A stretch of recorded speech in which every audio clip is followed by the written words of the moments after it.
सा रङिया दख'रा दुलाराय बर' फरायसा आफाद आरो लोगोसे बे ओनसोल इउनिट एबसुजों जथायैनो मेट्रिक आनजाद आरो हायार सेकेन्डारि आनजादाव जाय फरायसाफ्रा सेथि मासि मोननो हादों दा बै फरायसाफोरखौ बरायनाय हाबाफारि लादों। दा आं बे हाबाफारियाव फैनानै गोजोननाय मोन्दों आरो आंजों लोगोसे बे हाबाफारियाव उदालगुरि जिल्ला एबसुनि सानै बिबानगिरि बिथांमोना बाहागो लादों आरो लोगोसे बाक्सा जिल्ला दुलाराय बर' फरायसा आफादनि स्पिकार आरो लोगोसे सासे सुबुं फोनांजाब नेहाथारि बिथांमोन दङ बिथांमोना बाहागो लादों आरो लोगोसे फरायसालिनि मानगोनां फोरोंगिरि बिथांमोना दङ आरो लोगोसे ओनसोलनि बुद्धिजिबि मेलेमजिबि बिथांमोना बाहागो लादों आरो दिथागिरि बिथांमोनाबो दङ। दा बे हाबाफारिया जोबोर मोजां जादों आरो फैबाय थानाय समावबो आरो जेसेबांखिनि फरायसाफोरा फार्स्ट डिभिजन मोनो बर' बिजोंनिफ्राय बयखौबो जाहाथे बरायलांबाय थानांगौ आरो बिथांमोनखौ थुलुंगा होलांबाय थानांगौ आं बेखौ लोगोसे दख'रा आफाद बिथांमोनखौ खावलायनो सानो। बे हाबानि जों नुनो मोनदों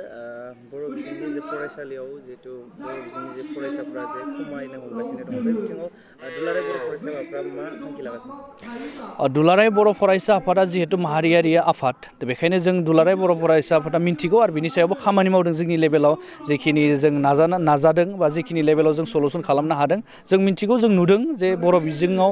बर' फरायसाफोरनि फरायनायनि अनजिमाया बोसोरफ्रोमबो खमायदों आरो माब्लाबा खमायो माब्लाबा बारियो नाथाय बिनि बिथिङाव माखासे खामानिफोरखौ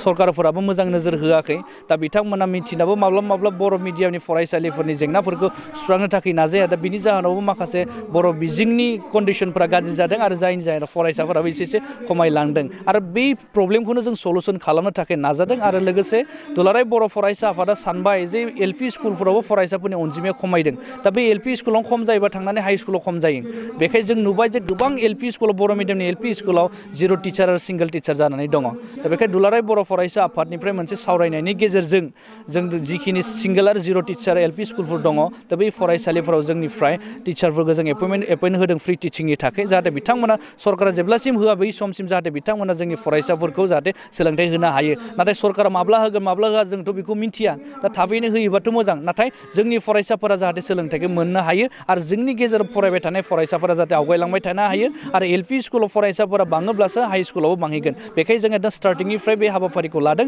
जोंनि लेभेलाव जेसेबांखिनि जों सलुसन खालामनाय बे हाबाफारिखौ जों मावबाय थादों आरो जों सरकारखौबो जोंनिफ्राय खावलायबाय थादों जे जोंनि जेंना जेंसिफोरखौ सुस्रांनांगौ जोंनि मिडियामनि फरायसालिफोरा बेबायदि गाज्रि कन्डिसनाव दङ आरो फरायसाफोर अनजिमा खम जादों नाथाय सरकारा माखासे बिथिङाव नोजोरफोरखौ मोजां होआ बा प्रब्लेमखौ बुजिनाबो सलुसन खालामनो नागिरिया माखासे असुबिदाफोरा नुजाबाय थायो जोंनि गेजेराव दा बेखायनो आं गभर्नमेन्टखौबो खावलायगोन जाहाथे जि जेंनाफोर दङ बेखौ सुस्रांनांगौ होननानै आरो जोंनि लेभेलावथ' जों हानायखौ खामानि मावगासिनो दङ आरो मावबाय थागोन आरो फैनाय समावबो मावलांबाय थागोन आरो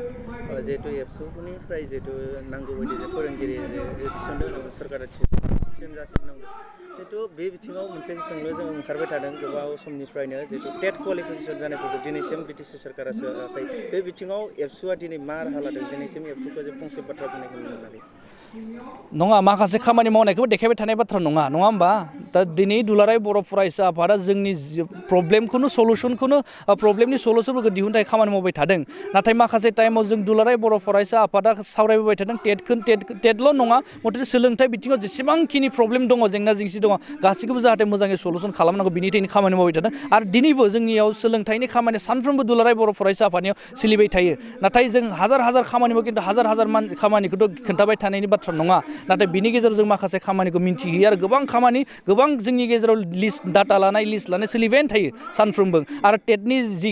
प्रब्लेम जाना दङ बेखौबो जों गभर्नमेन्टखौ जोंनिफ्राय खावलायबाय थानाय जादों जे जि लेभेलाव हायो थाबैनो जाहाथे प्रब्लेमफोरखौ सुस्रांनानै होयो जाहाथे बिथांमोनाबो जाहाथे फोरोंनायनि खाबु मोनो आरो जाहाथे जोंनि फरायसालिफोरा जौगालाङो आरो बेबायदि खामानिखौ मावगासिनो दङ आरो दिनैबो स्टेन्ड होदों आरो फैबाय थानाय समावबो स्टेन्ड होगोन जाहाथे जास्ट जों खावलायनो हायो आरो जों प्रेसारखौ होनो हायो आरो बे हिसाबै जोंनि दुलाराय बर' फरायसा आफादा बे लेभेलाव खामानि मावनायखौ खमायाखै नाथाय माखासे मानसिफोरनि नोजोराव खम जानाय नुनो हागौ नाथाय बेबायदि रोखोमनि मानसि थाखायो जे नों जेसेबां मोजां खामानि मावा मानो माखासे मानसि नोजोराव बे गाज्रियानो जायो थ' बेबायदि मोननै पार्टनि मानसि जिउआव थाखाय नाथाय बिथांमोननि बाथ्राखौ लानानै जों दुलाराय बर' फरायसाफोरा खामानि मावा स' जोंनि लेभेलाव दुलाराय बर' फरायसाफोरा मोजां खामानि मावबाय थादों आरो फैबाय थानाय समाव मोजाङै जेसेबां लेभेलाव हायो मावलांबाय थागोन आरो जोंहा बेखौ मिजिंथिनाय दङ आरो बेखौ आं गोख्रोङै बुंनो सानो नोंथाङा सासे दुलाराय बर' फरायसा आफादनि सोलोंथाइ नेहाथारि हिसाबै नोंथांनाव मोनसे सोंनो नागिरदों जाय समाव बिटिआरनि बायजोआव ओरैबायदि खौरां ओंखारबाय थायो बर' बिजोंनि फरायसालियाव बर' बिजों फोरोङालासिनो जे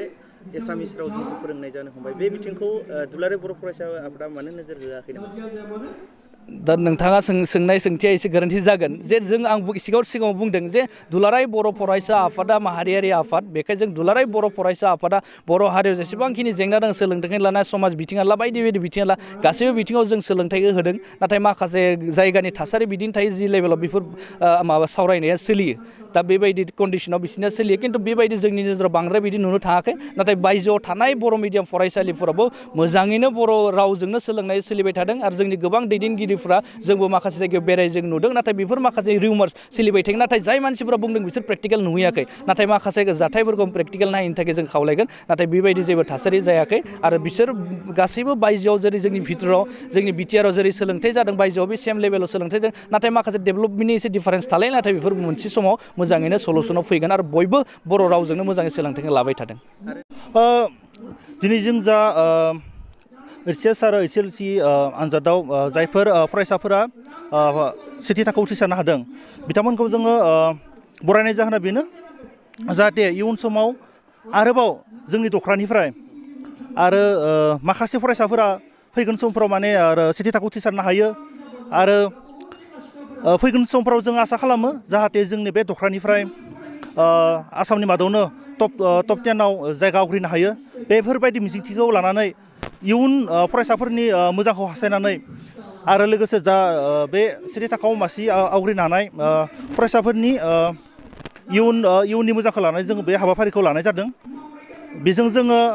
जोंनि जा फरायसा बिमा बिफा आरो समाजाव मोनसे जोङो एसेब्लाबो थुलुंगानाय लाबोनो हागोन होननानै बे हाबाफारिखौ लानाय जादों आरो मोनसे खोथाखौ बुंनि देग्लाय जोंनि सारंगिया दख'र एबसुनिफ्राय गासै हायार सेकेन्डारि आरो मेट्रिकआव लानानै गासै सा 27 फरायसाफोरा सेथि थाखो मोननो हादों बेनि गेजेराव मेट्रिक आनजादाव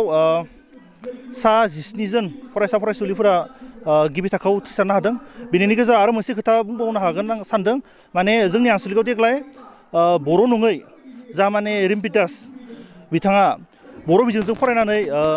83% लानानै माने आनजादखौ मोजां फिथाइ लानो हादों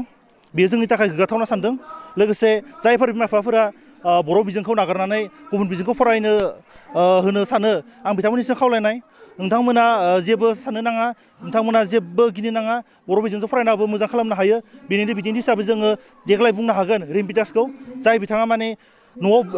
जायनि बिमान रावा बर'आनो नङा थेवबो बिथाङा जे बर' बिजोंजों फरायनानै मोनसे मोजां रिजाल्ट खालामनानै देखायनो हादों स' नोंथांमोनाबो हागोन जिंगा दासि आरो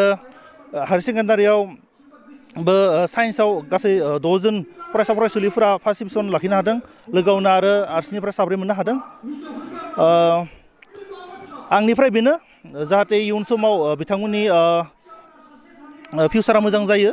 बेनि थाखायनो जों बेफोर हाबाफारिखौ लानाय जादों आरो दिनैनि बे हाबाफारियाव जोङो मोजां आलासि लिंना लाबोदों बिनिनो जोङो मिरु दुलाराय बर' फरायसा आफादनि लोगो सोलोंथाइ नेहाथारि रौमिय कुमार बसुमतारी बिथांखौ जोङो लिंना लाबोदों